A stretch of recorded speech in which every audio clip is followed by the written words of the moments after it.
第5名，老姑婆的古董老菜单第8集，在经过许多的感情摩擦后，何文翰为了要把她给定下来，鼓起勇气在林提爱刚刚睡眼惺忪时向她求婚，男人的浪漫究竟是不是就这样出其不意的惊喜？意不意外？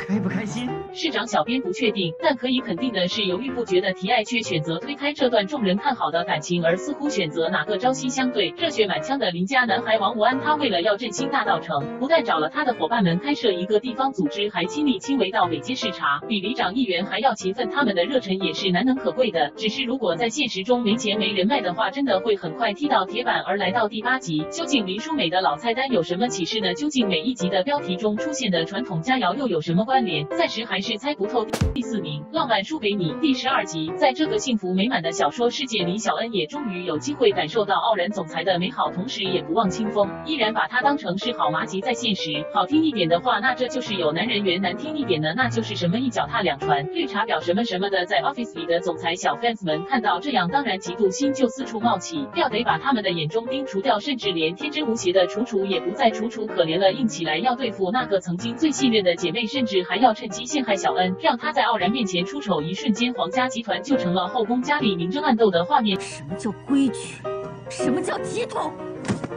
看来言小的世界也只不过是把宫斗搬到现代而已，不过现实的世界恐怕比这些还要来的恐怖。可是在小恩原来的世界里，她也从来没有一刻感受到这样被男人关心过。可是如果这继续下去，恐怕就会遇到不测这样的挣扎，恐怕只要她自己最清楚。第3名，罗雀高飞第4集，罗雀的命运在这一集里遭逢起起跌跌，又是被下人羞辱，甚至还被抓去关在没有家人朋友的陪伴下，一切都得让她学会要独自面对。幸好她见义勇为的性格也让她认识到像杨坤龙一样同病相怜的人，尽管他只是一个下人，在家里的地位也算是低微，但他仍然积极的面对他的工作，安分守己。当然还有那个不断在他受伤害时挺身而出的林家俊，他虽然在家里已经有陈淑敏这个算是青梅竹马，而因为他的家世背景，他和洪宝珠也被家人们牵线。当他的所有一切都被安排好，他没有办法决定自己的命运，就连被发现学医不成还要被家人逼迫他当医师。所以当他遇见罗雀时，他似乎就决定在帮助罗雀的时候，也让自己可以有机会摆脱家庭的束缚。第2名，黑喵之情第4集，正所谓人不可貌相，像杨晨杰这样穿着稳重又热心公益，还会经常认养小动物的人，背后竟然是一个爱把猫咪剃毛的斯文败类。为了要掩饰自己的事，还把罗军打伤还不认错。对杨晨杰来说，只是把那些猫咪剃毛而已，这有什么问题呢？而就算有，把他抓去关再放出来，也不能阻止到他些什么的。这个问题不只是发生在那些伤害动物的人身上，那些累犯一样也是被关进去，但他们也无法在牢里把那些害人的思想给反省。结果罚完以后还是继续，究竟法律是不是可以有效制裁他们呢？尽管在剧里或者现实，不同的政客也纷纷表态支持立法，但立法过后，最重要的要好好教导民众，让他们不只是因为法律禁止而不做，而是可以出于良心和正直而挺身而出，制止这些残害动物的行为。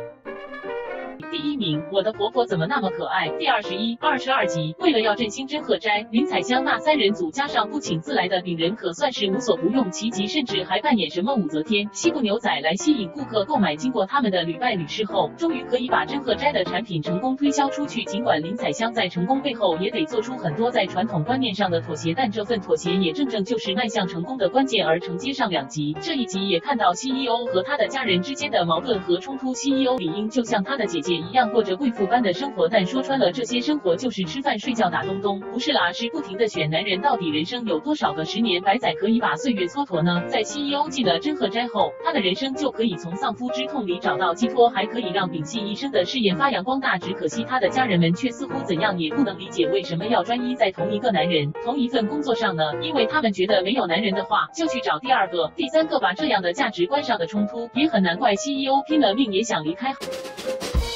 好，来到这里又要看一下本周各部戏剧的得分，最后我们接着会来看看《猎梦特工》的第1集 A。为什么这不在排名里面？这是因为这部戏剧严格来说不算是台剧，这是跟中国的制作公司合制的，就连编剧是美国人，导演是中国人。但尽管如此，第1集看起来却没有想象那么好，虽然节奏算是很快，几乎不用交代什么就已经要去探梦了。而也正因为这个原因，这一集留给了观众许多谜团，而演员们的口条不知道是不是要迎合国际市场，都变得很卷舌，很字正腔圆，甚至有点北方口音。而看剧里的 setting 都很 international， 找不到一点台湾的影子，说穿了只是把欧美剧的题材用华语和华人演出而已吧。可能是小编比较少看欧美影集，比较有点少见多怪吧。台剧情报室，我们下次见。